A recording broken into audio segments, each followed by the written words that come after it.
Oke, kita mulai ya. Kita akan bahas tentang pendidikan bilingual. Pendidikan bilingual ini akan ada banyak ini ya, banyak nyambungnya dengan bahasa Inggris di Jepang.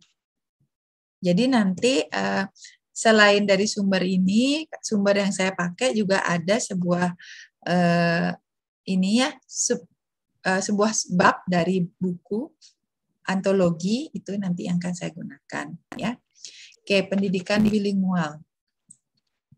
Nah, ada yang bilang nanti kita akan diskusi nih habis materi ya. Katanya kok kemampuan bahasa Inggris orang Jepang kurang ya gitu. Kenapa ya? Padahal dia kan negara maju, kok kemampuannya kurang? Jadi ada sebuah artikel menarik nih yang membahas katanya alasan orang Jepang punya masalah dalam belajar bahasa Inggris. Terus akar masalahnya katanya ya menurut sumber ini jumlah waktu pembelajaran bahasa Inggris di sekolah itu kurang. Terus kurikulumnya juga tidak sesuai. Kita lihat ya, jumlah waktu yang kurang itu maksudnya gimana, kurikulumnya nggak sesuai maksudnya gimana. Oke, nah total pembelajaran bahasa Inggris di sekolah dasar itu cuma 70 jam. Kalau nggak salah ini cuma di kelas 5 dan 6, jadi bukan dari kelas 1 SD. Kemudian di sekolah menengah itu cuma 437 jam. Ini katanya Suboya Newell ya 2017. Nah, jadi kalau kita total itu kan cuma 500 jam. Kemudian tentang kurikulumnya sendiri, fokusnya dia belajar bahasa Inggris itu bukan supaya dia menguasai bahasa Inggris secara komprehensif, baik dalam hal menulis, membaca, berbicara, kayak gitu-gitu bukan. Tapi fokusnya dia biar dia lulus masuk universitas. Jadi fokusnya dia ya untuk teks tulis. Nah, disinilah ada masalah, jadinya dengan jam yang terbatas dan fokusnya adalah untuk lulus tes tulis, jadinya mereka itu tidak menekankan pada kemampuan berkomunikasi. Nah, itu yang dimaksud tadi ya. Oke, ini ya silakan. Jadi saya akan ngajar dulu aja ya, nanti setelah itu kita matikan record, lalu kita akan diskusi. Kita lihat ini ya, mungkin apakah kalian pernah dengar CEFR ya, Common European Framework of Reference for Language. Ini ada di berbagai bahasa, tapi coba kita pakai yang contoh yang English ya. Nah, coba kita lihat nih minasang, ternyata ada A, B, C ya. A1, A2, B1, B2, C1, C2. Kalau misalnya yang basic yang dari awal itu beginner sama elementary itu masuknya A1, A2. Terus B1, B2 itu intermediate, yang menengah sama upper intermediate, menengah ke atas gitu ya. Kalau C1, C2 itu sudah yang advance dan proficiency. Jadi ini levelnya biasanya kalau kita kursus bahasa gitu ya. Misalnya bahasa Inggris kita sekarang level kita di mana dan target kita level kita yang mana gitu. Jadi nanti akan ada patokan-patokannya. Kalau A1 itu udah bisa apa, A2 itu udah bisa apa.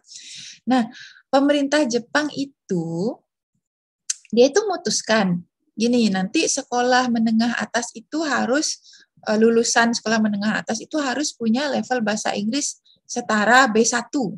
Nah, coba kita lihat tadi, B1, oh intermediate English. Nah, tapi menurut para ahli ya, Suboya, Sawa, dia mengkritisi. Soalnya kok pemerintah Jepang kok berani-beraninya punya target B1. Padahal padahal tadi kita udah bahas ya, belajarnya cuma 500 jam. Kalau targetnya B1, waktu pembelajaran diperlukan minimal 2.500 jam. Selain itu kita bisa sebenarnya berargumen ya, tapi itu kan di kelas aja, bisa aja di luar kelas. Oke, kalau di sekolah umum dia itu kurang banyak kesempatan untuk menggunakan bahasa Inggris di kehidupan sehari-hari. Sama teman gitu misalnya, atau sama gurunya, sulit. Kesempatan itu kecil.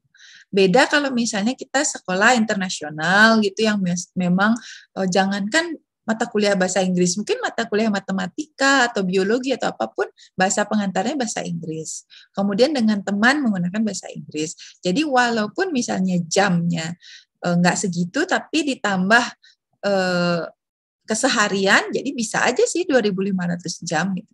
Cuma kalau di sekolah umum di Jepang itu belum sampai. Karena sehari-hari mereka tidak bisa seperti yang saya bilang tadi. Nah, ini saya taruh tabelnya ya, minasang A1, A2, B1, B2, C1, C2 itu kayak gini loh gitu. Ini sebenarnya bahasa lain pun ada ya, misalnya kayak Jerman dan lain-lain itu pun ada. Kita tuh levelnya yang mana gitu. Nah, tadi pemerintah minta B1, kita lihat B1 aja yuk. B1 itu dia bisa listeningnya ya, dia bisa mengerti gitu ya kalau mendengarkan pembicaraan yang biasa gitu, yang familiar gitu ya di work, school gitu. Kemudian readingnya bisa langsung baca di sebuah teks yang subjeknya itu menarik untuk dia. Kemudian speakingnya dia bisa cukup luas ya, bahasa sederhana tapi range-nya, cakupannya cukup luas, topik-topiknya cukup luas dengan banyak situasi. Kemudian untuk writing-nya dia bisa nulis surat misalnya atau notes, bisa menyampaikan informasi sederhana. Nah ini yang belum. Ini targetnya pemerintah Jepang tapi belum tercapai. Oke, kita lanjut lagi ya. Nah, selanjutnya saya ingin menambahkan dengan materi yang di sini ada bab yang berjudul bahasa Inggris di Jepang. Kalaupun kalian nggak ada Google Books-nya ya, kebetulan Google Books kan kalian tahu ya nggak semua chapter terbuka gitu, entah apa bagaimana pertimbangannya. Tapi untuk yang chapter ini terbuka. Coba kita lihat ya.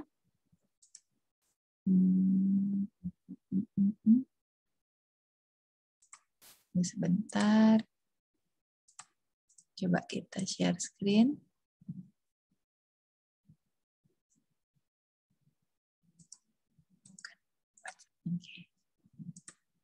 Oke, jadi chapter yang ini terbuka. Jadi kalian kalau mau baca bisa ya. Di sini bahasa Inggris di Jepang, tinjauan sosiolinguistik makro gitu ya. Jadi kita bisa lihat di sini ada beberapa hal ya masih terkait dengan materi yang tadi ya, saling menambahkan. Jadi ini di sini ada jumlah pembelajar Jepang dan lain-lain, pembelajar bahasa Inggris. Kemudian ini mungkin kurang ini ya, karena kita lihat di Google Book, saya akan share yang bagian ini. Saya akan share yang bagian yang lebih jelas ya. Nah, kita lanjut ke sini ya. Jadi gimana ya, ini membahas tentang bahasa Inggris, karena tadi tentang pendidikan bilingual gitu. Kalau misalnya kita lihat papan tanda di publik, itu ternyata 92,7% papan tanda itu pakai bahasa Inggris loh, Minasang. Dan di posisi yang selanjutnya ada bahasa Cina, Korea, dan lain-lain. Tapi tetap aja, bahasa Inggris di Jepang itu tetap prestisius, tetap bukan bahasa sehari-hari. Karena penggunaannya itu sangat terbatas. Nah, ini coba kita lihat beberapa tinjauan sejarah ya, saya akan sekilas aja. Misalnya, kapan sih pertama kali bahasa Inggris masuk gitu ya, ini ya, ada yang terdampar ya di Pantai Bungo, Kyushu. Kemudian di sini dia bisa berkomunikasi dengan Tokugawa Ieyasu, tapi ada penerjemahnya. Kemudian, nah, walaupun ada paparan dengan bahasa Inggris, tapi nggak serta-merta bahasa Inggris itu jadi bahasa yang digemari di Jepang saat itu. Karena awalnya bahasa asing yang paling banyak dipelajari itu bahasa Belanda, minasang. Makanya kalau kita ingat-ingat mata kuliah sejarah Jepang itu kan kita tahu istilah rangaku, studi Belanda gitu ya. Karena kalau orang Belanda kan umumnya dia nggak misionaris, jadi nggak menyebarkan agama, makanya nggak dilarang di Jepang saat itu gitu. Jadi dia ternyata lebih populernya awalnya Belanda. Tapi kemudian ketika sudah selesai periode isolasi negara ya Sakoku itu sudah selesai, barulah Jepang tahu ternyata di dunia ini yang dianggap bahasa internasional utama itu ternyata bukan bahasa Belanda ya, ternyata bahasa Inggris gitu. Sejak saat itu, Jepang itu fokusnya ke negara barat yang berbahasa Inggris. Salah satunya Amerika Serikat. Nah, terus kenapa sih mereka perlu bahasa Inggris ya? Karena kan bisa untuk menyerap peradaban asing gitu ya. Misalnya buku-buku bahasa Inggris kita bisa baca kalau kita bisa bahasa Inggris. Tapi ini menarik ya. Menurut Morita ya, bahasa Inggris itu tetap prestisius. Kenapa? Karena kalau kita tinggal di Jepang, ya anggap kita orang Indonesia ya, kita tinggal ke Jepang, kita bisa sih bahasa Inggris, tapi kita nggak bisa bahasa Jepang, misalnya gitu ya. Kita itu akan sulit tinggal di Jepang. Karena bahasa Jepang itu intens banget digunakan sebagai bahasa sehari-hari. Misalnya di dunia kerja, di bisnis, pendidikan, pemerintahan, itu intens banget bahasa Jepang.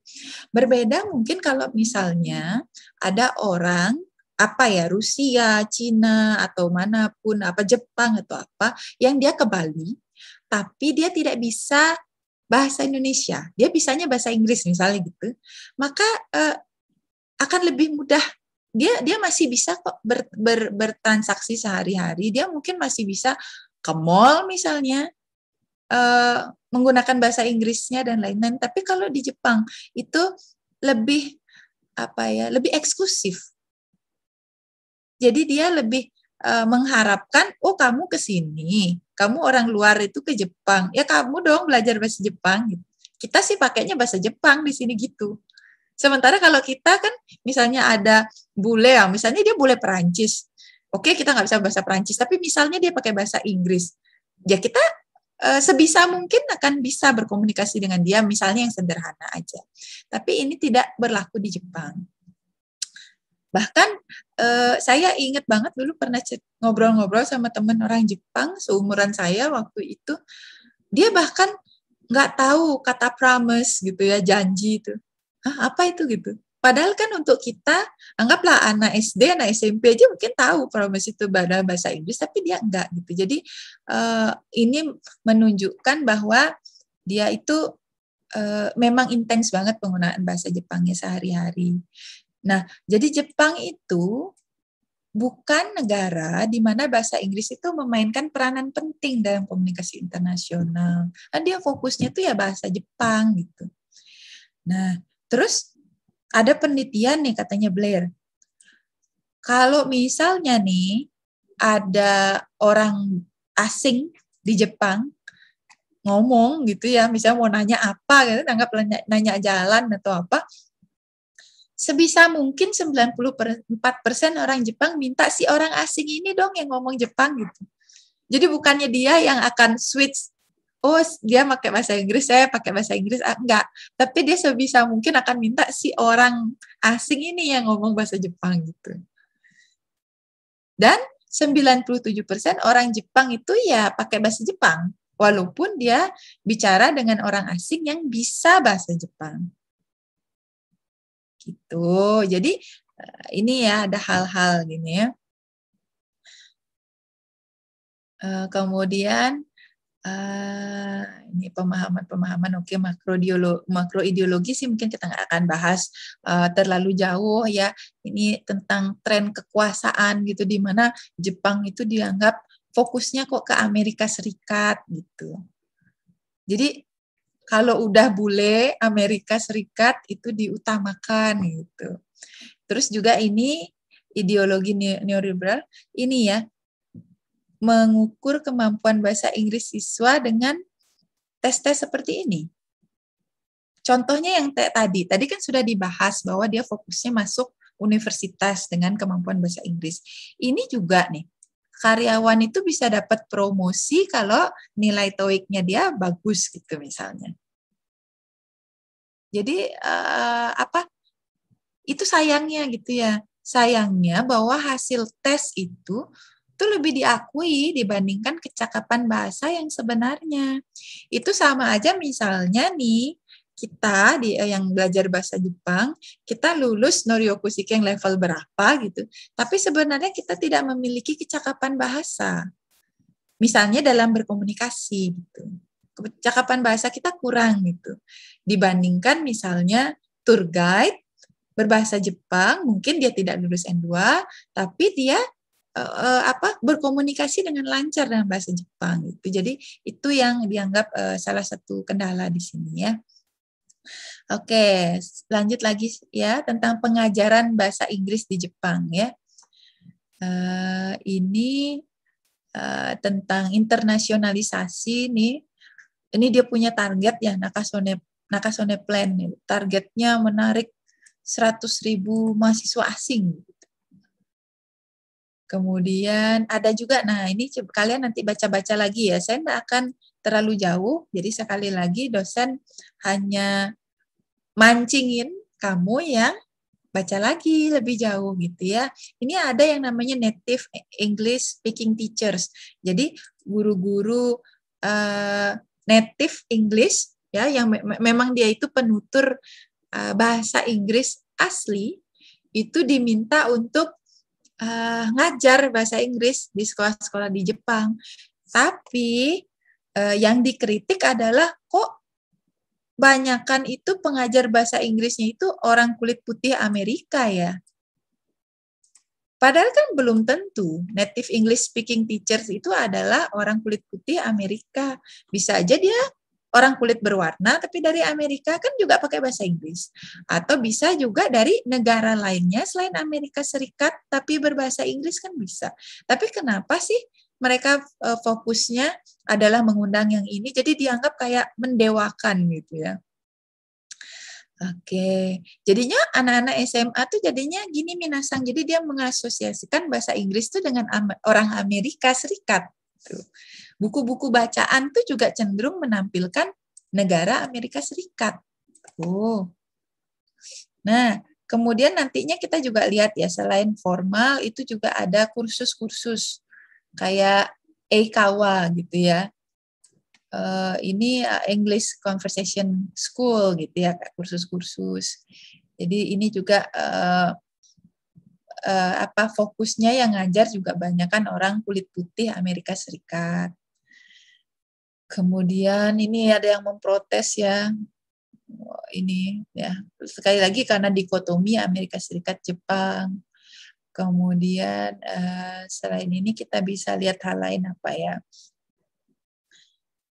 Nah, sebenarnya pernah sih ya ada yang mengajukan proposal ini, sebenarnya cukup kontroversial ya. Bahasa Inggris sebagai bahasa resmi kedua di Jepang, itu sebenarnya udah pernah ada yang mengajukan. Tapi ini ditolak karena dianggap siswa Jepang tuh harusnya bisa menguasai bahasa Jepang dengan baik dulu gitu. Jadi fokusnya ke sana. Selain itu kan bahasa Inggris itu kan benar-benar beda dengan bahasa Jepang.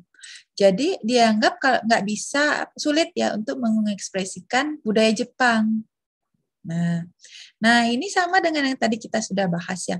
Kenapa sih orang Jepang itu dianggap sulit menguasai bahasa Inggris? Ini yang pertama tadi ya, kurangnya kesempatan gitu.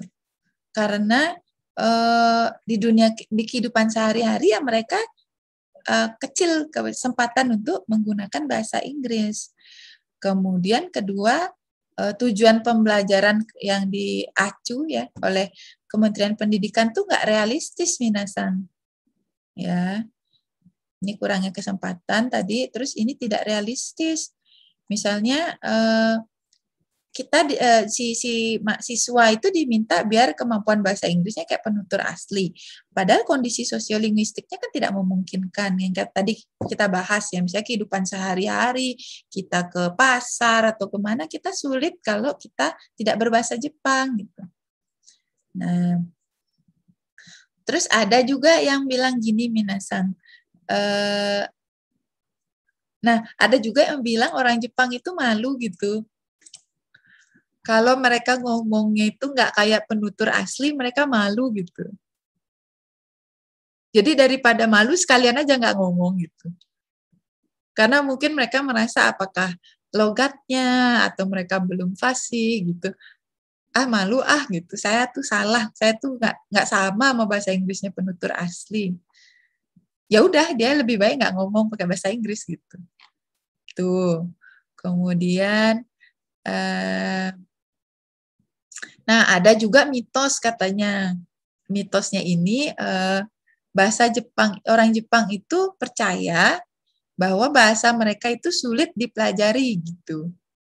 Terus mereka nggak punya pengalaman dengan struktur silabel dan bunyi yang kompleks seperti dalam bahasa Inggris. Makanya ini orang Jepang itu jadinya dia merasa sulit belajar bahasa lain gitu.